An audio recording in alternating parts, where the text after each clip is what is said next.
right, welcome to Jack Dodson'S Racing Insider News. We've got Adam with us tonight. Scott's not here, so we had a fill-in for Scott. Clay's been called up. Yeah, he's now off the injured reserve and back here. And of course, we got Alex with us, and we'll talk with him in just a few minutes. Do my thing there real quick. Okay. That's what happens when you get a The great intern producer. Yeah, he lets don't let it. All right, this weekend and the racing around the area this weekend, the Cup Series. Carson Hocevar got the win in the Cup Series. That was a big win for him, and I mean, he did the job on him there at the end of that race to get to the end.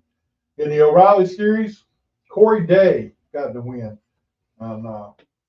And in the ARCA race, Andy Jankowiak got the win. And that was still wanting Cletus to get there, even though Andy went in the race. Was pretty cool, but yeah, I would like him to get there.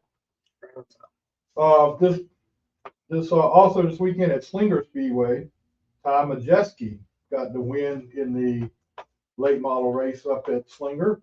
At Caraway, the Cars Tour was at Caraway. Pro late model winner Caden Honeycutt. Late model stocks was Landon Lewis. At Pulaski, now they have their own version of the IHRA stuff. They are an IHRA track, and their races are IHRA, but they're local racing. It's not part of the big series. But in the Mod 4s at Pulaski this weekend, Rocky Yates beat Kevin Canter. No kidding. Beat him for the win. And we're going to have Kevin on in a little while. Be able to ask him. Oh, I can't wait because he got beat again at Kingsport. Oh, no. So he got beat twice this weekend. In the Super Street, Jimmy Mullins got the win. The Pure Fours was Jeff Linkus. And the Limited Late Models was Daniel Silvestri. Down at Florence in the Stars Super Stock Tour, Rocky Locklear got 2 wins. He got both of when they split the races up, he got the 2 wins. Dixieland Speedway this past weekend in the Sportsman Division, Joe Weiss got the win. Super Street, Holly Weiss Johnson got the win. Both of those, that's 2 weeks in a row for both of them. That's a pretty big deal. In the Limited Late Models, Joe Bradford. Sport Compact was Rylan Lindsay. The Legends was Mason Weekly. That's the name. And then in the Crown Vic race was David Munn. I mentioned Kingsport just a few minutes ago. In the Mod 4 race at Kingsport, Rocky Yates beat Kevin Canter. Had his number. So he had him twice. That's pretty bad when you. We picked the wrong week to have Kevin on, Joe. He's probably going to tell me that too. In the late models, Ashton Higgins got the win twice. He won both races. Limited weight late models was Tony Baziskas. I don't know that's his name, but that's as close as I'm going to get to it. Down at Five Flags in the Allen Turner Pro late models, Jake Finch got the win. The Smart Mods were at Wade County. Danny Bone got the win. And here at Langley Speedway, an abbreviated weekend here at Langley Speedway. Mother Nature got the win. We're going to let Adam talk about it on his pit road roundup. Abbreviated. Mother Nature ended up the winner of the evening. In the Bandos, Tuggy Case got what I believe is his first ever win here. I could be wrong about that. I think it He's is. been racing out here a while, but he's a good kid. He's won some races at Charlotte. Good to see Tuggy get the win. Had to get up on a wheel and earn it with the old Jace there on the restart. Yep. But that was fun. In the Legends, Cody Carlton held off Tommy Jackson. And that was cool because They were having a heck of a race there for a little while. Oh, they sure were. Cody told me he's tired of getting beat. He did not want to get beat, and he did everything he could. But yeah, beat Tommy by not a whole lot, and was so excited he did a burnout on the front stretch, which was cool. Yeah, I saw it. So he was fired up. And then in the limited, Spencer Conrad got his first division win. Shout out to Spencer, man. Okay, this is some other news. RCR made a crew chief change on Kyle Busch's car this week. Jim Pullman, who left Junior Motorsports and all the success he had at Junior Motorsports. Champion. He's out. Justin is out. He's out, and Andy Street's in, and that's a pretty big deal. KAULIG Racing, they mount two of the 25 car, the all-star car is what they call it. At Dover, Clint Boyer is going to drive the car at Dover. San Diego is Jamie McMurray. This week's driver of the week, Spencer Conrad. You were driver of the week last week, right? So anyway, Spencer Conrad, I mean, that's his first win in the limited late models. Yep. Did a heck of a job. I mean, this guy can drive a race car, no doubt about it. I mean, yeah, you've never even seen this place 12 months ago, man. Great job. And we have a question of the day we're going to try again this week. And the question is, anybody out there listening to the race? I mean, listen to us. Listen to the race. Listening to us and listen to the race this weekend. Is there anybody out there who believes Cletus McFarland is going to get a win this year? I mean, he did a heck of a job. Wonder if he's going to get the win this week. That'd be huge. So anyway, let's. I jumped right to the news and didn't do the changing it up this week. Yeah, well, let's do it a little different. Let's make it a little different. But anyway, as soon as I get to the other part, we'll do that. All right, let's look at some of our sponsors for this year. Los Compadres. Edgar Rivera went down and saw him this afternoon before we came to the racetrack. We're going to do, not this coming week, because this coming week is Cinco de Mayo. That's it. That's what the day is. They're going to be a little busy. Yeah, they're going to be a little busy that day. He said that probably would not be a good day. But the following Tuesday, we're going to do our show from Los Compadres. Right across the street. And we know Rick Paust will be there, but I haven't heard anything about anybody else. Factory Canopies. I want to thank Todd Davis for helping us out, and he'll soon be having a tent coming to Ron Strickland. Mosquito Joe, Robert Rummels and Mosquito Joe. Was Robert here this weekend? Didn't see him, but his cars were fast. I know that. Yeah. And of course, Papa John's, the pizza that Adam and Clay love so much. Shout out to Papa John's. Dodson 25, baby. Yeah, Dodson 25, you get 25% off the order. McAllister Precision Marketing, MPM Marketing. If you need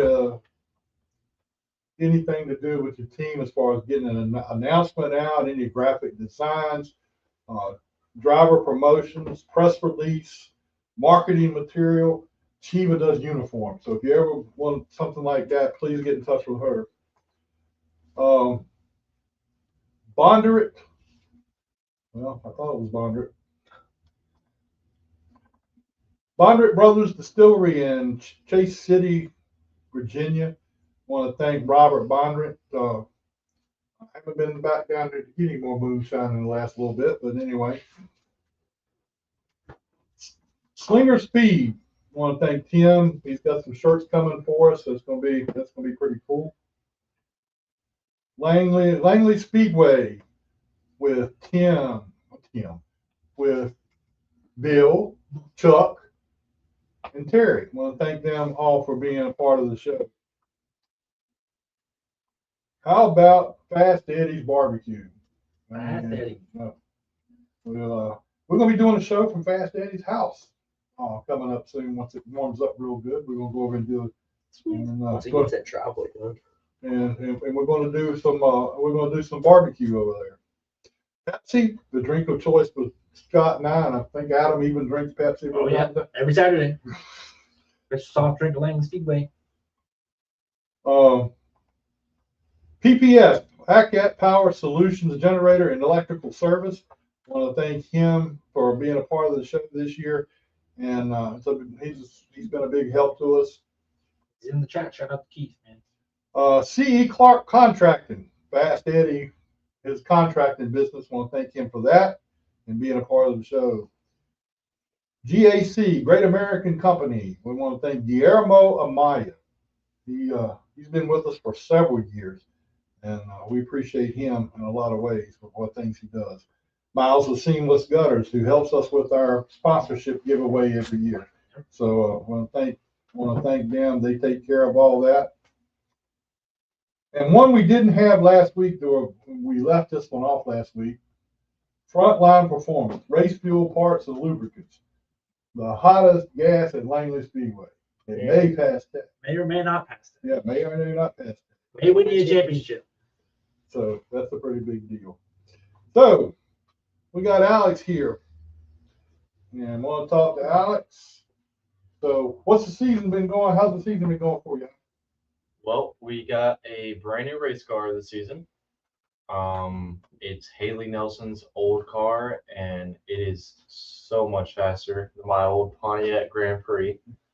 So much lighter, and we have had a crazy run with it. We just got we have two top threes in that car, and last year we couldn't even get the same amount of times. So definitely a great season already, you know.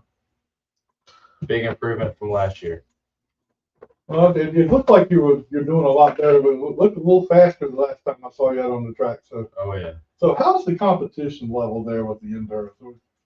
I think it's the top 5 cars are definitely a lot faster than, you know, the farther in the backpack, you know. But I think the competition is very tight, and I think it's a great division to start in, and you know, just start it just to gain skill and before you move up. And I love the division. It has a reputation of being, you know, a little more of a contact series, but I still love it, and it makes it more fun almost. So you don't like getting any contact with the car? No, I try not to make any contact, but you know, sometimes it happens, and you gotta keep going. It looks like the guys that are out there racing in that division, it looks like a lot of fun, a lot of things going on. But it's got to be fun, and when you finally get a win or get a good finish, Yeah. You got to think, well, I've accomplished something by doing that. Oh yeah, it's so much fun. I mean, you don't have to spend an insane amount of money to be able to, you know, be competitive, and it's super rewarding to be able to finish in the top 5, because I mean, we're lapping cars on lap 5, so you never know what's going to happen. You never know if we're going to get around them really smooth, or if there's going to be a wreck, or, you know, it's always something crazy every weekend. So I love it. So are you looking at down the road somewhere that you may go to another division and try to do that? Absolutely. So hopefully Super Streets is an option. You know, maybe one day I'll move up to limited late models, but for now I'm just learning how to race a car, because I've always raced go-karts. So it's definitely a massive learning curve, and I definitely don't want to buy a brand new race car and go out there and then tear it up. I want to make sure I'm comfortable and ready for it. And yeah, I don't want to tear up a brand new race car, so I'm going to take my time and get my racing skills down first. Well, it's cool. I mean, you look like you're getting it down, getting pretty good under your belt there and ready to go. So I think it's going to be a big year for you. I hope you can get that big win And a good start. Hopefully we have a win this season. I mean, 2 top 3s is very promising, especially from last year. I think we had 2 top 5s. Now we've got 2 top 3s, and we've definitely had a big gap. The first race between 4th, and then the second race was very close. I almost got 4th, but took home 3rd, thankfully, but barely. So what are your goals for the year? I mean, I know you want to win races. You'd love to be the Enduro champ, but what are realistically, where is your head at as far as what you think after 2 races? So obviously winning races is the main goal, but I really want to get more, what's the word I'm looking for? I want to meet new people in different divisions and learn from them, and hopefully, I can't even think of the word I'm looking for. Hold on. Gain some experience. Yeah, branch out into different series and talk to them about it, and see if, you know, what other opportunities can come my way after getting out of this division. You know, just hopefully I'm just trying to save and move up to newer divisions. Who do you go to back here for help as far as, you know, something's going on the track or whatever? Who do you go to? Do you have somebody that you can go talk to and help you out? Definitely Chris Alexander. He had the Pontiac before me. He's definitely a big help, but I'd say my dad, really. He works on the car constantly. He's the one behind it all, so I think he helps the most. Rick Powell says you need to network and gain some consistency. He said, come see him. He'll chat with you sometime. Okay. And he'll teach you how to build a illegal engine to put in your truck and or Or your car, because you know he may have one in his truck. But that's another possibility. I would like to move up to trucks. You know, Chris Alexander is doing pretty good in trucks, and it's definitely inspired me to want to move up because it's such a great division. I mean, it's a constant battle up front every single week, so that's a possibility. That's cool that you got that going on. You want to do some advancement. I think that's what you got to do. So who all helps you with your car? Jamesburg Mechanical really funds it all, and my dad is just really, he helps everything. Chris Alexander, and they're always working on it, always trying to make tweaks on it, trying to just get better lap times. You know, we do everything to get everything out of that car. But I'm just super excited to be able to get out of front wheel drive and finally get into rear wheel drive. So I think trucks would be the way to go, because I've been, you know, driving the simulator, iRacing and everything, and I think I'm ready for trucks. But maybe one more year enduros, you never know. I'll just have to see. But I think my dad is the main help out of everybody. But now, does she come out and help you with the car? She mainly watches. You don't want me working on that car. Rick says the trucks were a blast. So, who and then other than what you said, do you have any other sponsors that help you with it? So I have Colonial Web, which we still have to get the sticker made. Wildcat propellers. Warfill, which is supposed to go on the side of the car, but we don't have the sticker made yet. Jamesburg Mechanical. I'm sure I'm missing a couple, but those are really my main sponsors right now.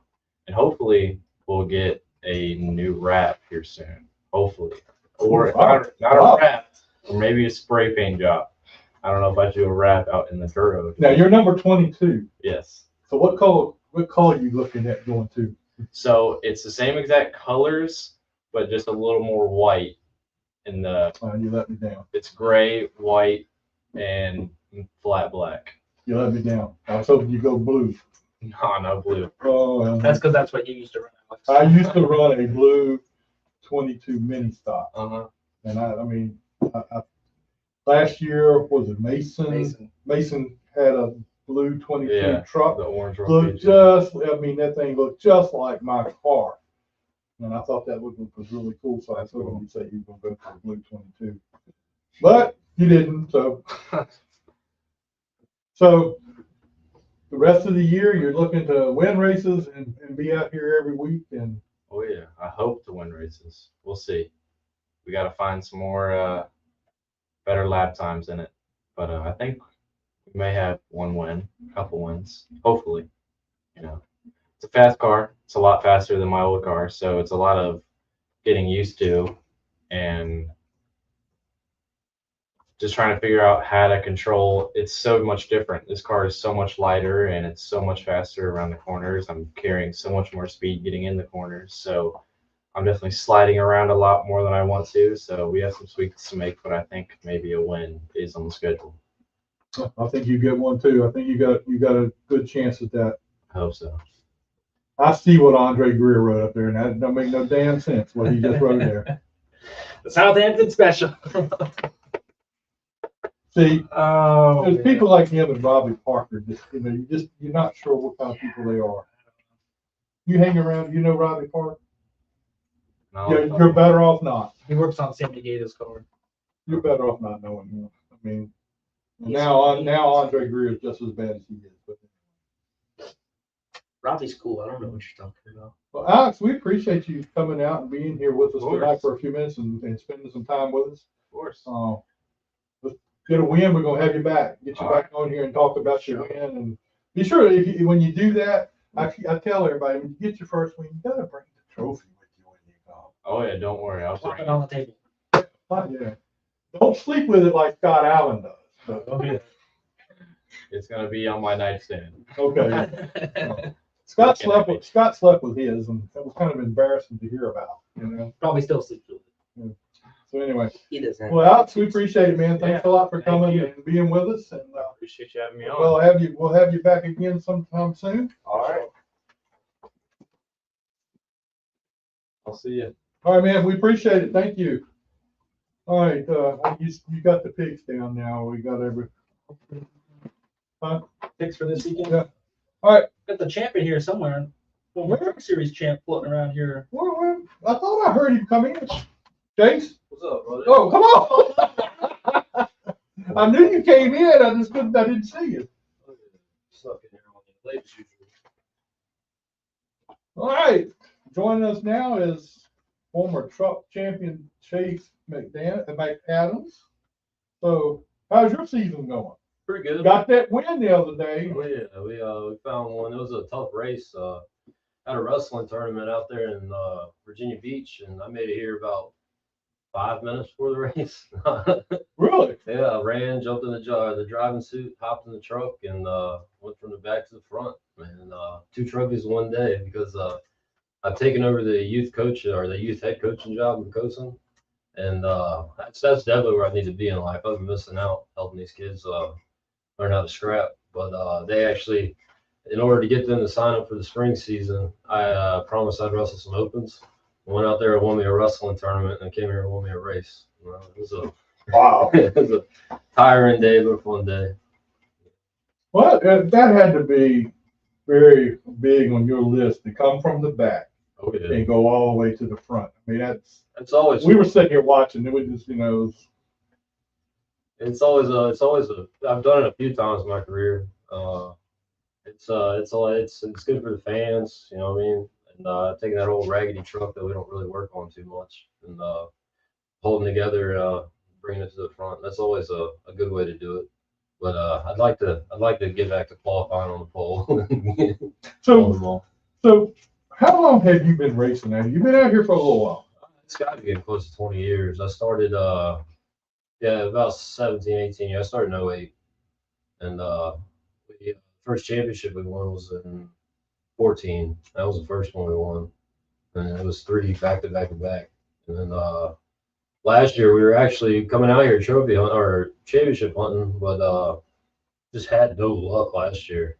Like same truck, really, like I said, we've been wrestling all winter. I haven't really worked on it. Wasn't going to race this year. And getting Woody ready and everything, we just decided to bring it out here in case Woody needed it. Woody didn't need it, so I hopped in it and finished second that night. And then, like I said, same truck, same engine, everything. Everything kept breaking on it. This crazy stuff that we've never broken would break last year and take us out of races. And this year, like the same truck, just holding together for me. Well, I mean, it looked pretty good shape though when you won the race the other night. So I mean, that's big when you can get that truck and come out here and do what you did. Oh yeah, these trucks are no joke now.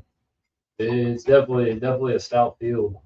They've brought the Fords up and keep turning them loose until they're here now. I mean, I'm still racing on the same technology we were racing, back in 2014, 15, same suspension numbers, same motors. I think we maybe decked the head a little bit, got a little bit more compression out of it. Where my poor starter barely wants to start the motor when it's hot. But yeah, man, it's tight now. It's really tight. And the division is really got some competition there. We all know that. Which way you going with this, Jack? Well, I'm not going to say anything about Rick Powell. Okay. Have you raced a lot with Rick?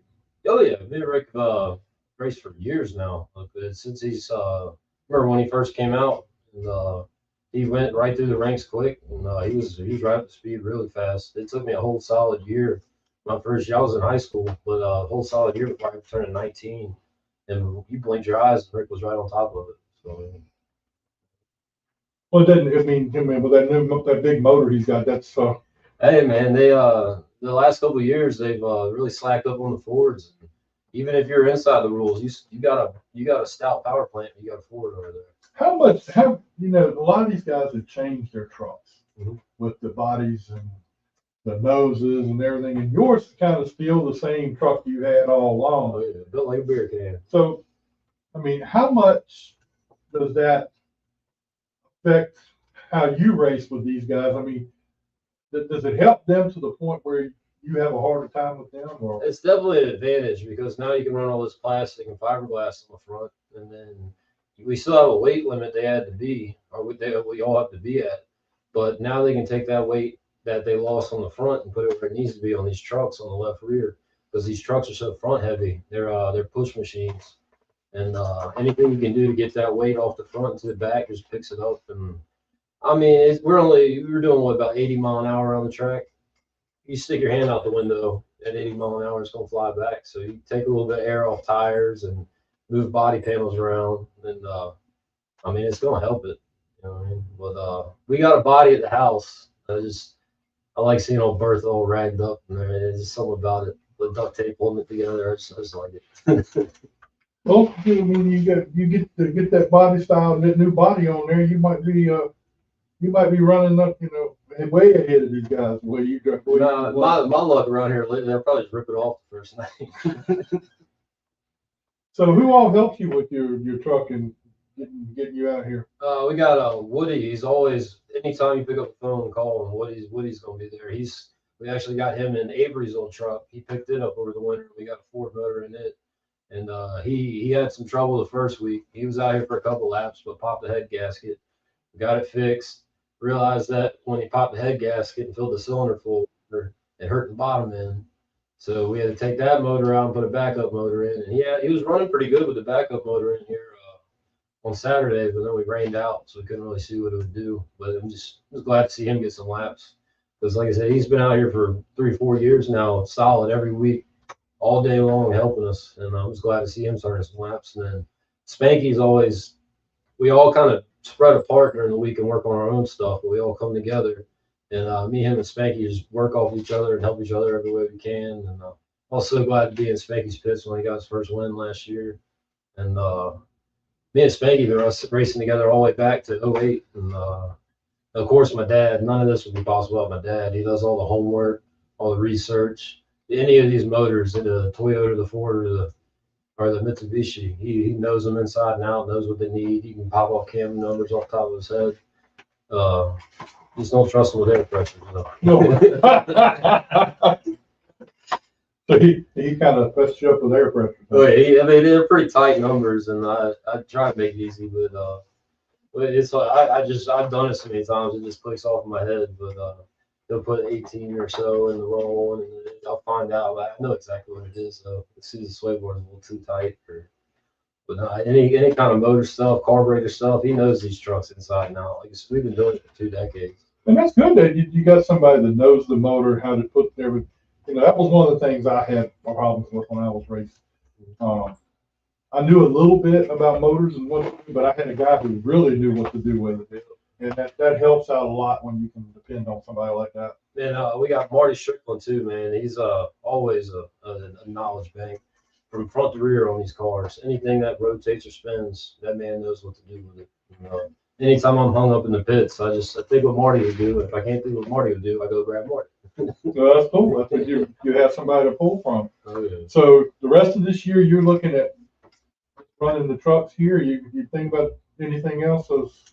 We got an old mini stock at the house for maybe we can take up to Dominion. And we took one up there 2 years ago and almost won the race, and they pretty much ran us off. But it's a fun track up there, man. It's fast, bad fast, and right now I'm focusing on these kids with the wrestling, and it's lined up to where I could be here, and we've got our last tournament coming up this weekend, and we got it off, and if it's ready to race, we'll be out here. We'll be out here trying to have some fun, trying to put on a show for these fans. I think you got a good thing going so far this year, coming from the back to the front to win a race, and so you got a good thing going. So hopefully we'll see you get a few wins out here, and man, maybe get that championship at the end of the. Going for that number 4, man. We've tried 2 years ago. We were right on top of it. Then that bad luck followed me, and we just kept blowing motor after motor after motor. And old Bechtel snagged the one from us right at the end of the year. And then last year I just could not catch any luck, and it seemed like every week we were bringing something. But maybe we got something. Maybe we got all the problems fixed, and we'll see what happens. Well, we wish you the best of luck, and hopefully we'll see some more wins out there this year. Yes, sir. All right. Well, thank you for coming and being with us. We appreciate your time. I know. Appreciate y'all. So, Go get him this year, Chase. Yes, sir. Congrats, buddy. all right, man. We'll see you soon. Yes, sir. All right, man. All right. I Rick says see. He found the bad luck. Rick says he found the bad luck. Well, yeah, he's not had a very good start to the start of the season. All right. I see that Kevin Canter's on there. So we'll get him on here. I'm Matt Lee Weiss, and you're watching Jack Dodson'S Racing Insider News with Scott Dowling and Adam Wilbrock. Thank you. There you go.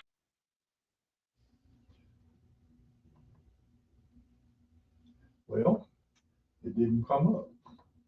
There he is. Kevin Canter. How you doing, Kevin? I'm doing good. How about you guys? We're doing pretty good. Scott's not with us tonight because Thank goodness. he says he's a little under the weather, but I think he's just playing hooky. But I ain't gonna say nothing. Hey, you got to do that every now and then. Well, I try, but it don't work for me. Look, I got you on the show this week.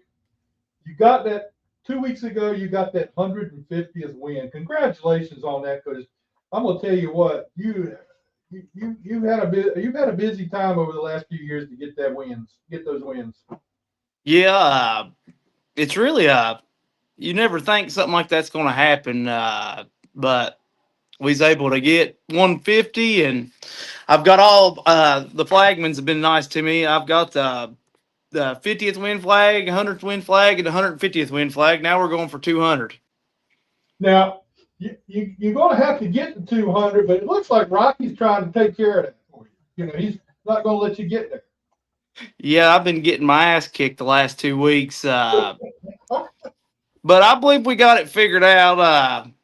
We were the fastest at Kingsport and fastest at Motor Mile, and car was just super loose. Couldn't figure out why. Made adjustments. Well, I made an adjustment at Kingsport, and it really didn't change nothing. And then we went to Motor Mile Saturday, and I made some changes that were big that we should have been out pit gate going into the corner, and it was still loose. And we ended up figuring out we had a cracked oil pan, and that's what I was just working on before I got on.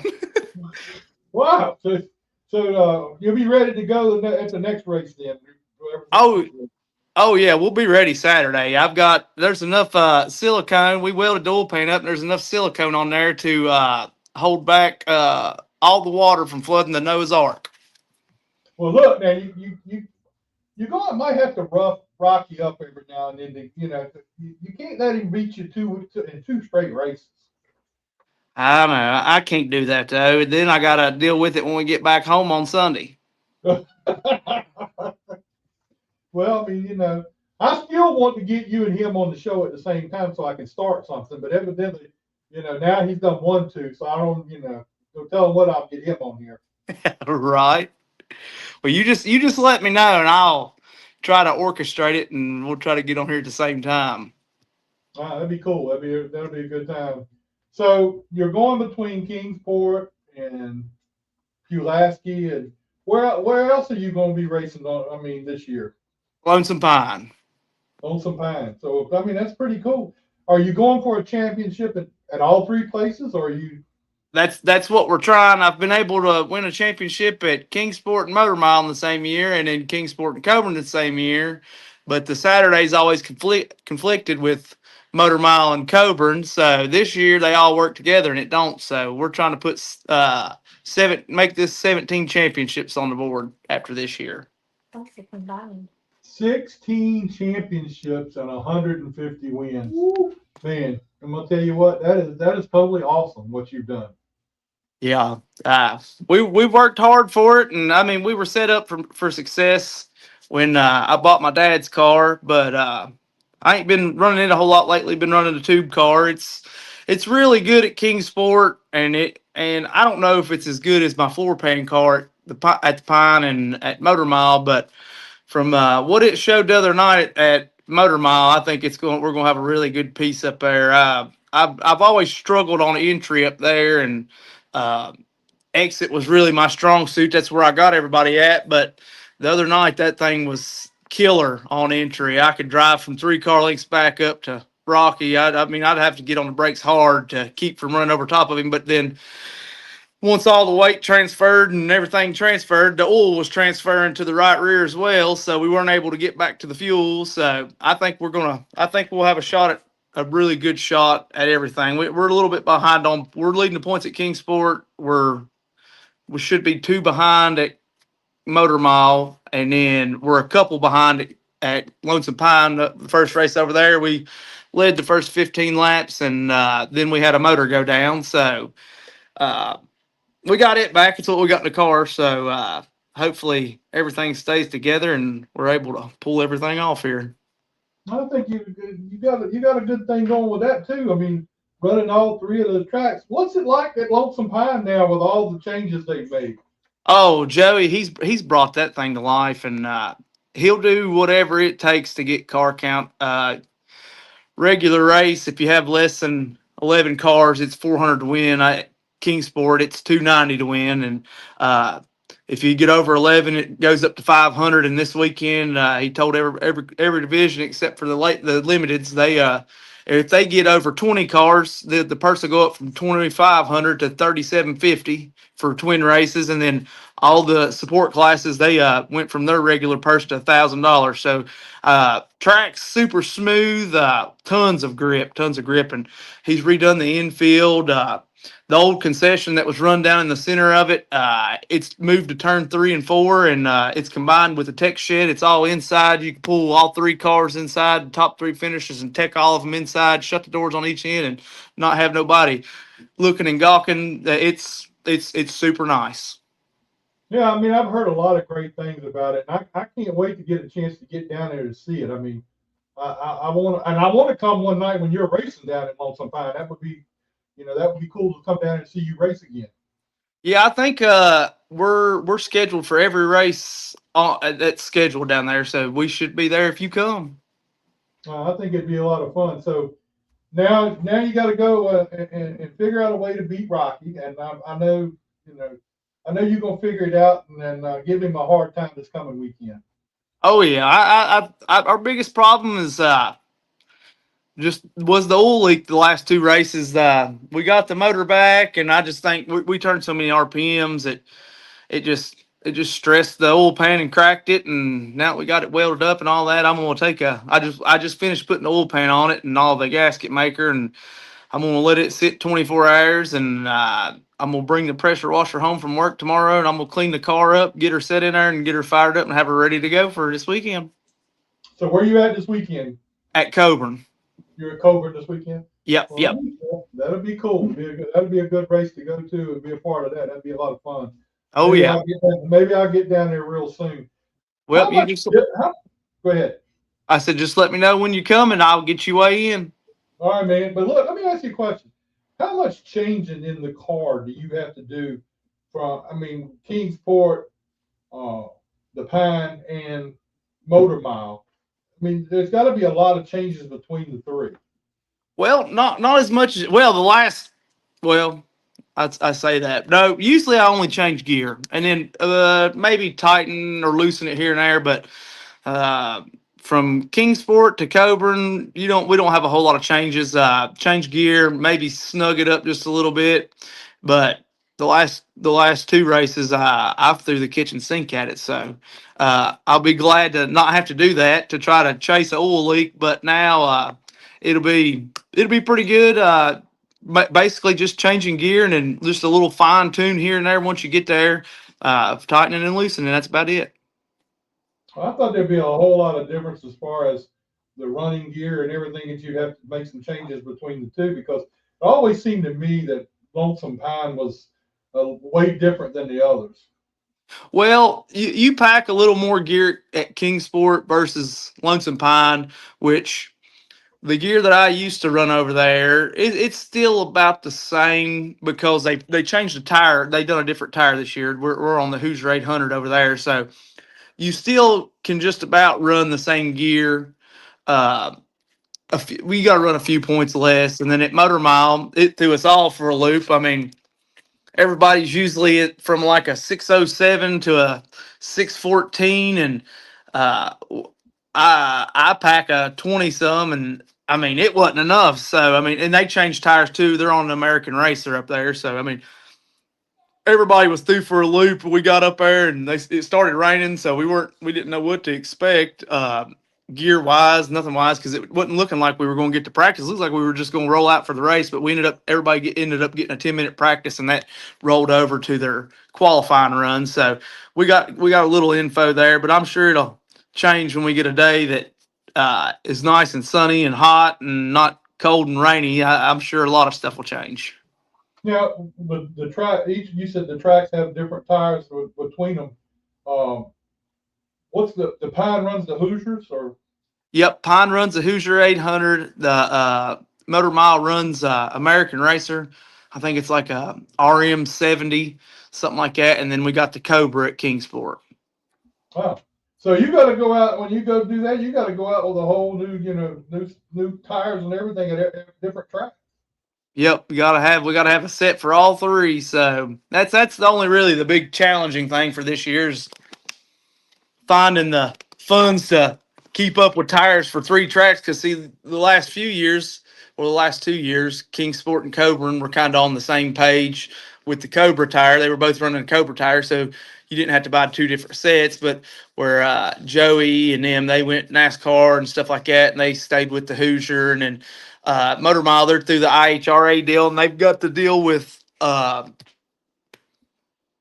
American Racers, and then Vern and them's got to deal with Cobra. So it is what it is. If you want to go race them, you got to buy them. So Yeah, it does, and that has to make your expense of racing a little more than having to come up with different tires at every track. I mean, and to be competitive, you got to have probably new tires every week, or at one or two new tires, or what.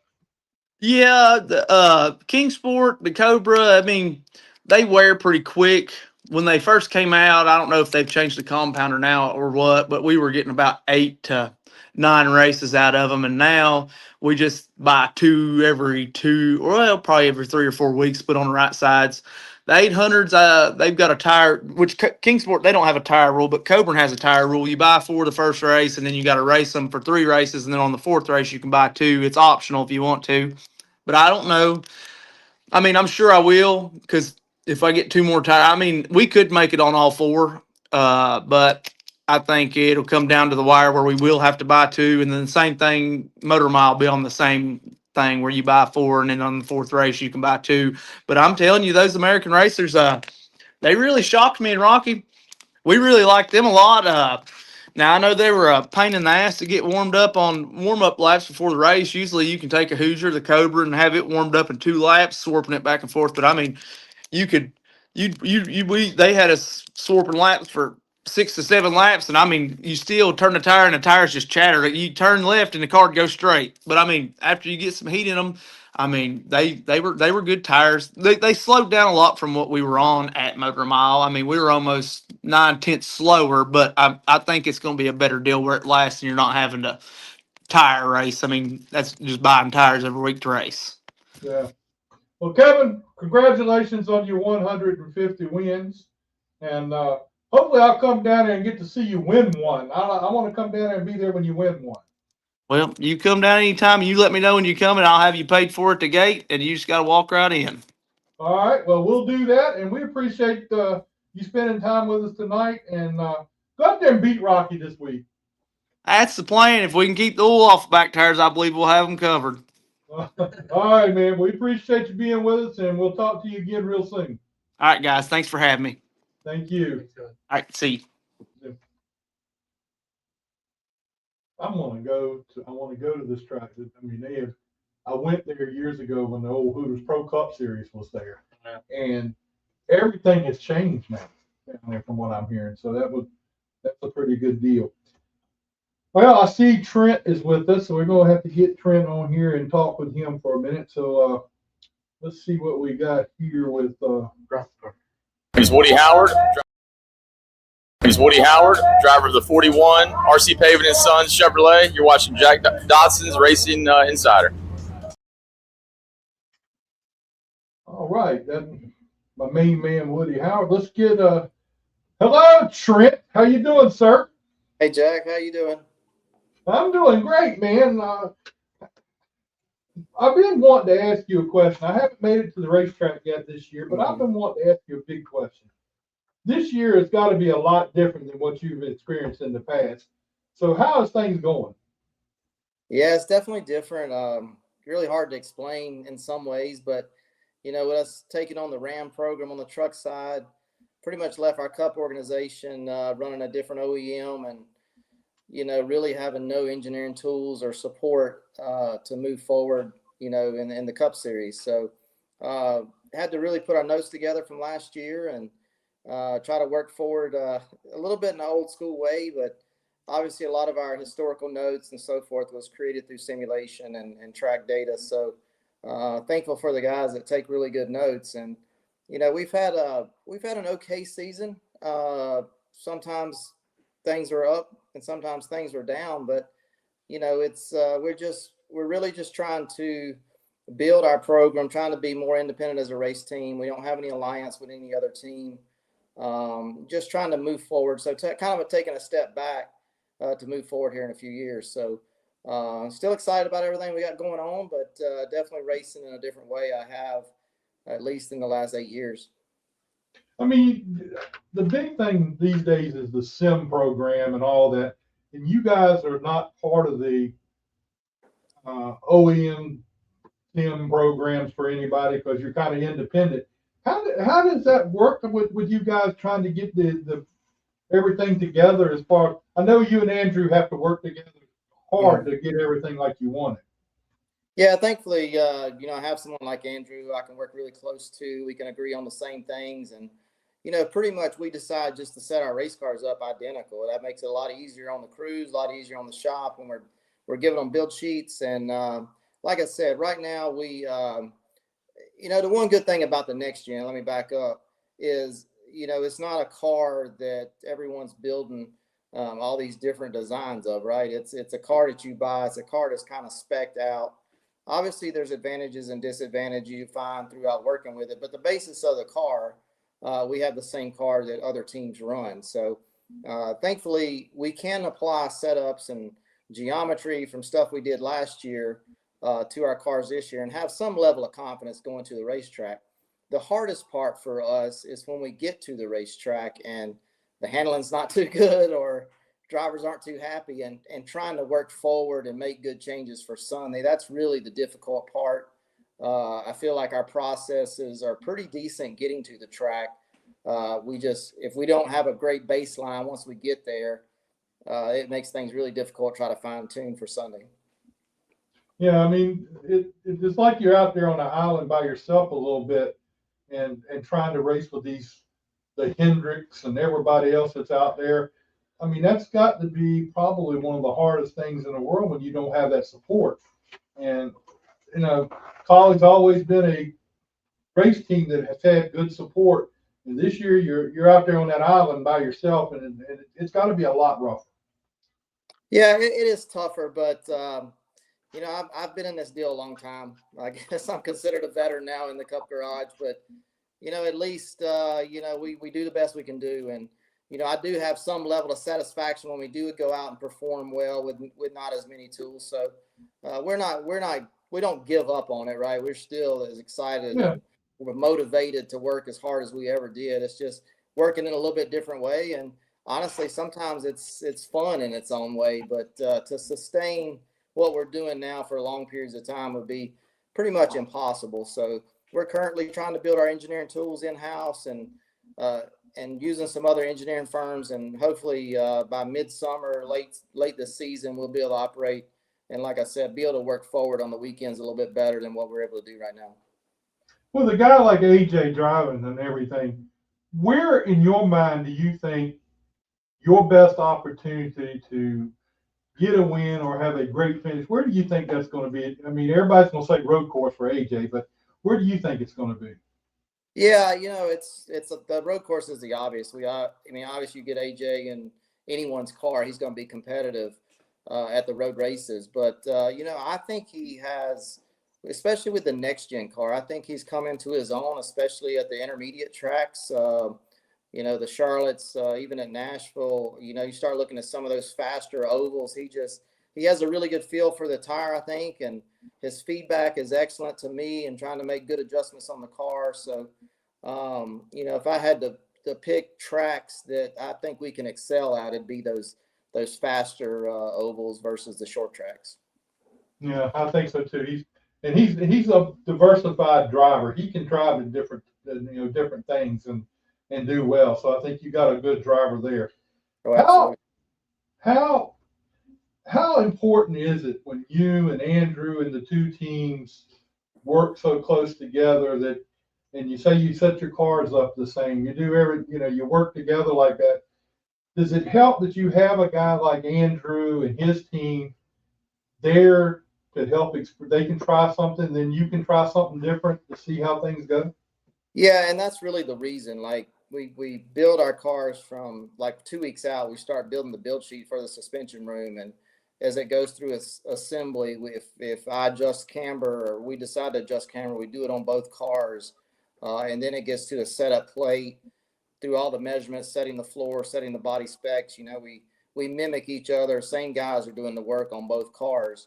But with we doing that, when we get to the racetrack, if Andrew does something in practice that's really good, I feel confident that I can put it in my race car as well and get the same reaction. If we were so far apart from each other, I don't think we could learn off of each other as much.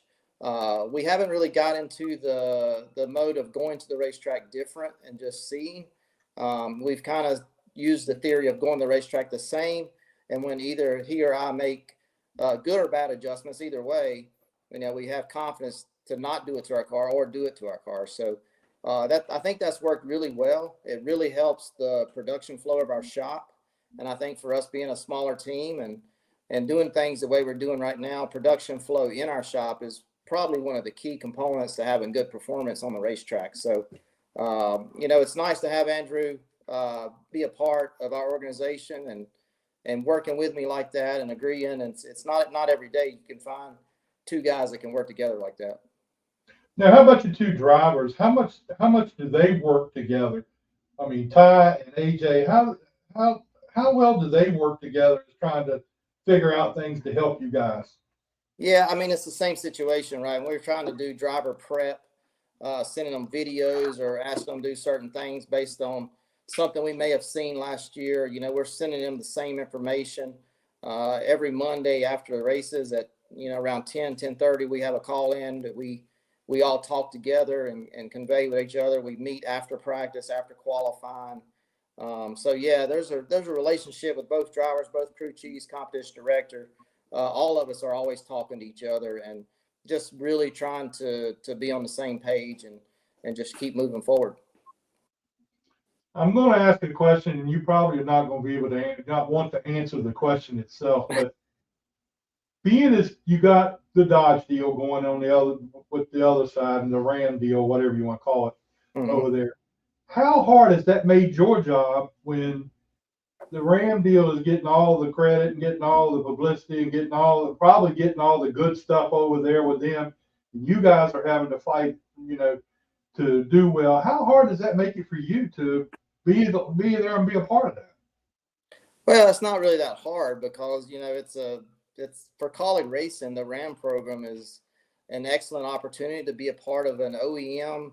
It would be crazy to think that doing the Ram deal wasn't going to work into something down the road for the Cup deal.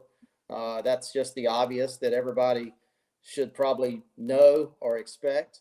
And we're just doing the best we can with the cars we have right now and just trying to learn and in case that does happen here in the next few years. So I'm happy about where KAULIG racing is in the Ram program. I'm glad they continued the Cup program, especially from my side. That's my job. And it really hasn't impacted us all that much. We we have production meetings along with some of the truck guys and stuff like that. So, we're still all communicated there on one facility. Yeah, that's pretty cool that you all work together still, but there's still, I just know there has to be a boundary there somewhere that you guys and them, y'all can't get too close to each other as far as what's going on over there. I mean, it has to be there somewhere. Yeah, I mean, that's just the obvious, right? I mean, when you look into the car world, the two manufacturers are two separate entities, and we separate it best we can, but we're also as one as KAULIG Racing, and hopefully someday it'll all be together again. How much has this benefited the Matt KAULIG and the whole organization to have that? Is it something more that you all can pull from with the RAM program?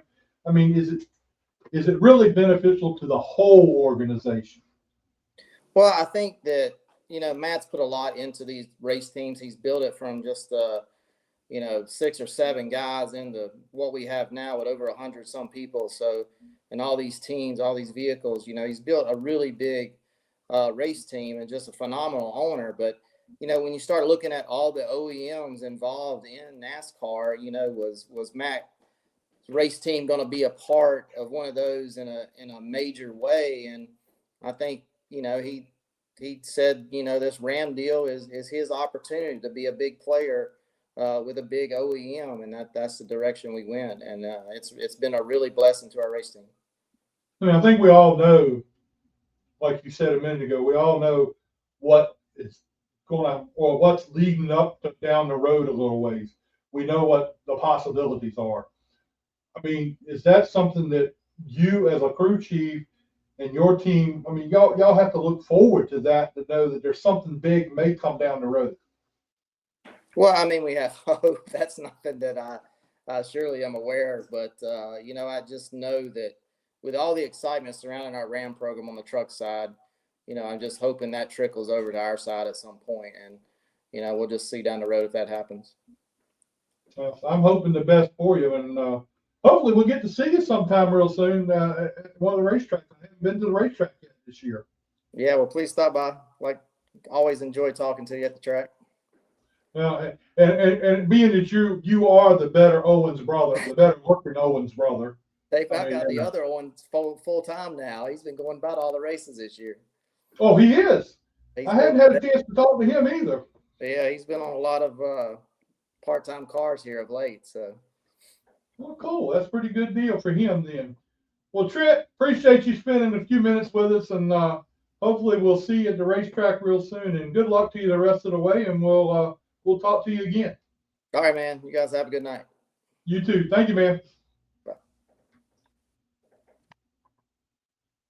That's got to be this. I was trying to sneak through the door a couple times. You were.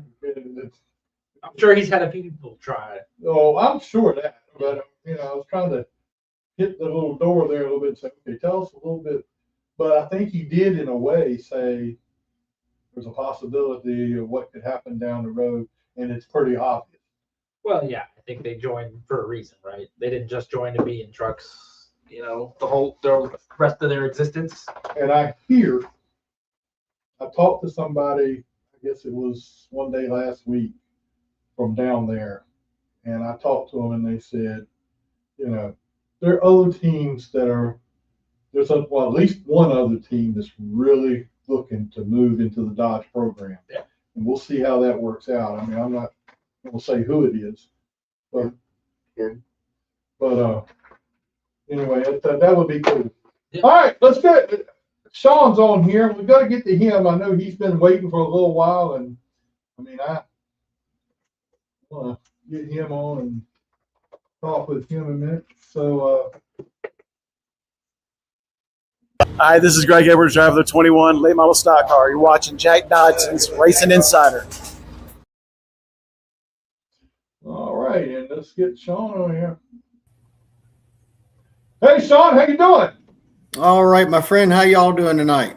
We're doing wonderful, man. How is this world going for you with all this racing, of this new racing thing you got going on with the what is the Virginia? What is it called? The Virginia Vintage racer. Vintage Racers. That's it. I got crucified by not saying that the last time. Yeah. There's a few different vintage series out there. The vintage racing world's kind of getting really popular with us older folks. I say us older guys, but I mean, we have some new guys running with us. There's some guys that have never raced before that are starting in vintage. So there's definitely a diversified crowd out there now. But vintage racing is really picking up. There's even some racetracks that are trying to start their own, if you will, like a weekly racing series of vintage cars. Yeah, pretty neat.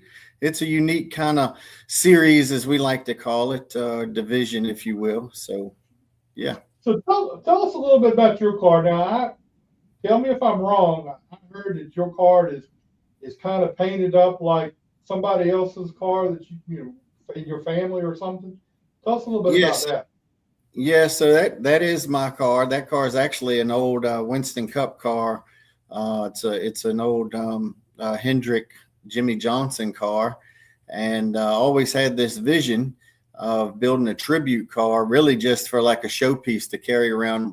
I'm just a big car guy, but I had this dream, if you will, to build a tribute car to my grandfather, who used to race in the late 70s, early 80s, out at Virginia Motor Speedway in Saluda, the dirt track. So, you know, I was just a young fella, 4 or 5, up until about 9 years old, when he had an accident, and my nanny forbid him to get back in a race car. But either way, but yeah, it's pretty unique. I have a couple of different cars. I also have a Nova, but I really enjoy that Torino. It's a tribute car. It's really special to me, just because, like I said, when I was growing up, I remember me and my cousin Teresa, we'd be in our nanny and papa's backyard, and we thought we were Bo Duke and Daisy Duke, and I would climb in and out of that thing, and that's all I wanted to do, was to drive a race car. So, yeah. So how long have you been racing? Tell us a little about, because I know you raced some other stuff and other things. Yeah, I started racing in 1998 out at Saluda, in a Charger division is what they called it, basically a street stock car. But we did that, I don't know, 4 or 5 years, and bounced around between other divisions. The only thing I never did get to drive out there was a dirt late model. That is always what I wanted to drive, just never had the funds to do it, or so I thought. And but yeah, been running quite a while. Met a lot of people. A lot of people have helped me along the way. So yeah, been doing it quite a while, I guess you could say. Almost 30 years now, I guess. Now, with these vintage cars that you're working with, how hard is it to get parts and stuff that you need for some of these cars? I mean, there are some cars that, it's hard. It'd be hard to find another car like it, I guess. Yes, this is very accurate. That's why we call it a race amongst gentlemen, a gentlemanly agreement, if you will. But yeah, there's like my car. I've always been a Torino guy. Excuse me. So I've had a couple of street cars. So I've accumulated a few body parts along the way. But some of these other guys, especially in these modifieds, it is extremely hard. Of course, we didn't talk about that yet, but there's 2 different divisions, or amongst the vintage series, if you will. We have the sportsman cars, which I drive, which is a full body car with fenders on it, and then a modified car. So they range from the old coupes of the Ray Hendrick days up until like your the Bodines and the Cavalier body styles is what I'm not a big modified guy. So, but yeah, like the Cavalier cars, they look more like the tour type kind of modifieds that the boys run today, if you will. So, yeah, but yeah, even the chassis. I mean, some of these guys, some of these race cars that are on the track, I mean, these cars have literally been on a racetrack since the late 70s. There's a few guys out there that these cars have that amount of history behind them. So that's what I mean by, we like to get out there and put on a show. We race, but we definitely at all costs try and put them in the trailer the same way that they were unloaded that night. So. Yeah, because it would be hard to try to go back and fix it and find parts to do it with. So I can understand how y'all have that agreement or gentleman's agreement to do the best you can to keep them straight. Yeah. We like I said, there's still plenty of racing left in all the drivers' blood out there. So you still want to mix it up and get after it, but we try our best to not do a lot of leaning and pushing and keep your car under control, if you will. So where all will you be racing in this vintage racing series? Where will you be going? So we race on a multitude of different tracks, but Langley, which was the track we just visited a couple of weeks ago, but that was their first visit there. I know they've had other vintage groups there, but this is the first time that Virginia Vintage has been there. But we go to Langley, we go to Southern National. The first race of the year was at Wake County, which is probably one of the most unique and trickiest tracks I've ever been on. We go to Carteret County, which is one of my favorite tracks that we go to. It's just a really, really cool atmosphere at Carteret. We go to Southern National, Chris Lilly and the guys down there. Sorry, not Southern, but Shenandoah. I meant to say Shenandoah. Yeah. That's really where VVR started by a fella of the name Eric Morris. He had this vision. But yeah, Shenandoah. The next race we go to is at Dominion Raceway, which everybody loves. That's just a really, really nice facility. Everybody there is good.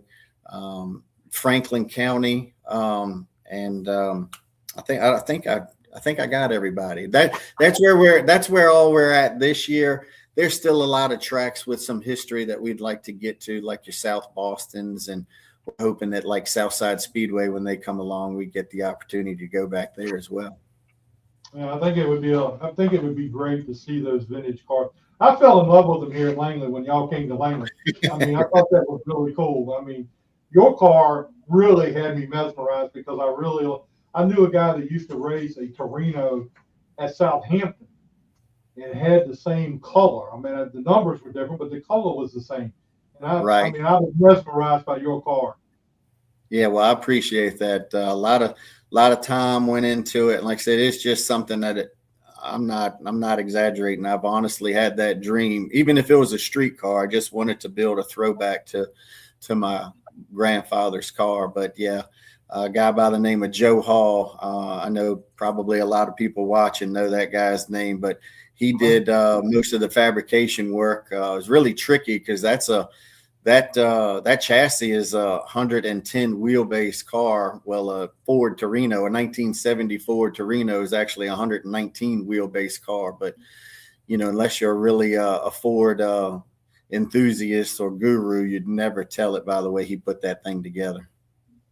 I mean, and how do you do the engines in these things? I mean, do you all go through the same process that the other race cars go through? Go to an engine builder to get the program that you need for your car? Oh yeah, we have a few rules. We don't have a whole lot of rules in vintage racing, but we definitely have a few rules. I mean, my engine builder, he actually used to build engines for Rick Hendrick back when Ricky Hendrick drove his cars. He's well known. He's down from the Raleigh, North Carolina area, a fellow by the name of Charlie Hemphill. But a lot of these guys out here, the cars are just not for show. I think you probably can attest to that with the show that we put on at Langley. Yeah. But yeah, there's a few guys out there that build all of their stuff. They might get some machine work done outsourced, but there's a couple of guys that put their stuff together in their own garage. I'm certainly not a mechanic, so as long as I've been racing, I've always had an engine builder. Yes, sir. Okay, well that sounds like a lot of fun to be in that series and racing. I mean, I enjoyed watching the race here. It was a lot of fun. I mean, it's weird in a one way, and it's interesting in another to see them out there like you guys were racing. Yeah, yeah. A lot of sometimes the people in the stands, they will get a little confused, especially when there's two winners that pull up to victory lane. And you know, like myself at Langley, I think I finished 5th overall, but I was the first sportsman cars. Those modifieds were really fast. You know, a lot of these tracks we go to, some of the faster sportsman guys, you know, I could name drop, but you know, they can keep up with a few of those modifieds. But typically the modifieds will end up at the front of the pack. We do have an overall winner, if you will.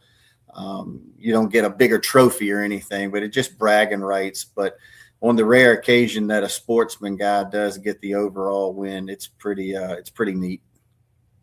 It sounds like it's a lot of fun, and I know you look forward to racing. So when is your next race? Our next race is actually this coming up Sunday, May the 3rd at Dominion. It's kind of unique that we get a Sunday race. And then after that, hold on, I got the schedule in front of me. But yeah, our next race is this Sunday at Dominion. And then we go to Shenandoah for Memorial Day weekend. So we race about twice a month. There's sometimes that we'll race 3 times a month.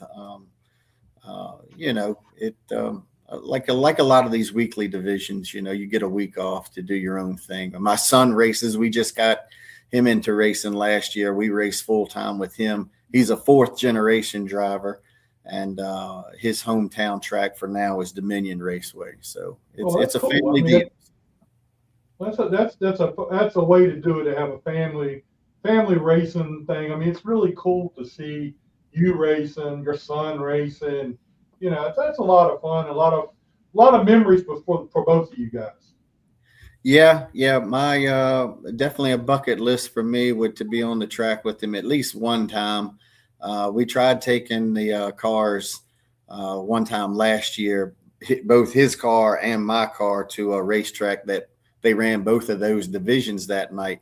And I swore I would never take 2 cars to the racetrack again. So I don't know if that'll ever happen. Maybe I'll just rent a racetrack and I'll go out there and beat up on the young fella a little bit. And his name is Brett. So, you know, maybe show him that these old guys aren't a slouch, you know, still. That's right. That's what, hey, I'm with you on that one. I like that idea. Well, Shawn, we appreciate you being with us tonight, spending some time with us, and bringing us up to date on the Virginia Vintage Racers. I mean, that's really a cool deal, and I was glad I got to see you race out here at Langley, because that was a lot of fun.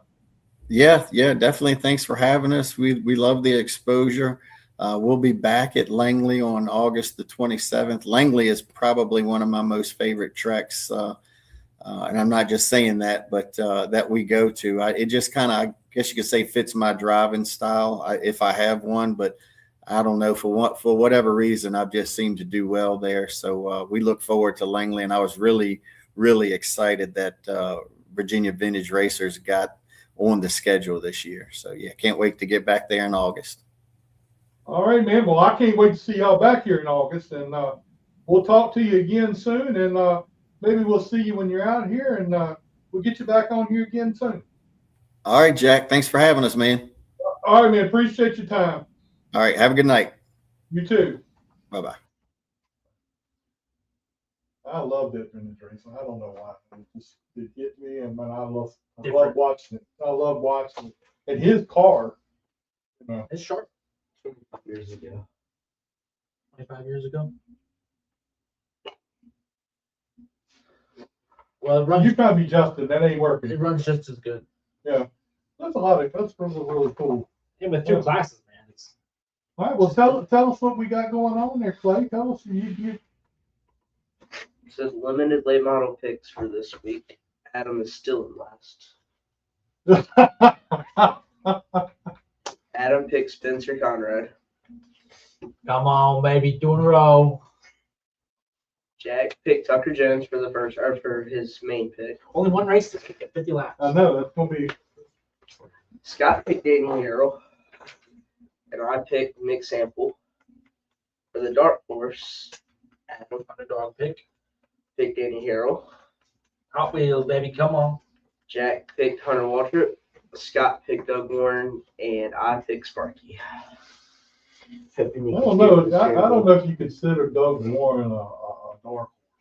He's been running really good. He could surprise and be up front. I'm hoping Sparky can see over the steering wheels. I wouldn't say it out loud too much. Anyway, well, that's our show for tonight. Please like and share. Now, next week is Cinco de Mayo. I don't know who we're going to have with us yet. I've got a couple people said they would. 2 weeks down the road on the 12th, we're going to be at Los Compadres doing our show from there. A little something different.